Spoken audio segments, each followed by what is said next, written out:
আলোচনার কেন্দ্রবিন্দুতে উঠে এসেছে। ভিকি জাহেদ বরাবরই হরর মিস্ট্রি এবং সাইকোলজিক্যাল নাটকের জন্য পরিচিত, তাই তার এই নতুন নাটক দর্শকদের মধ্যে আগ্রহ আরও বাড়িয়ে দিয়েছে। নাটকে অভিনয় করছেন জনপ্রিয় তারকা তৌসিফ মাহবুব এবং তানজিন তিশা। শুটিং অভিজ্ঞতা নিয়ে তৌসিফ বলেন, কবরের রাত ৩টার সময় আমাকে শুতে হয়েছে। ৬টি জলজ্যান্ত সাপ আমার উপরে ছাড়া হয়েছে। সবচেয়ে ভয়ঙ্কর বিষয় হলো মৃত্যুর সঙ্গে মুখোমুখি হতে হয়েছে।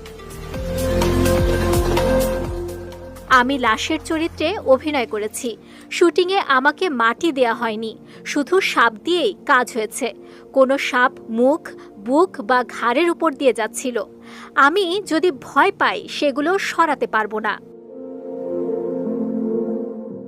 তিনি আরও বলেন, অনেকেই বলছে এটা গ্রাফিক্স, কিন্তু সত্যি শুটিংয়ে সাপ ব্যবহার করা হয়েছে। আমার কাছে ভিডিও আছে।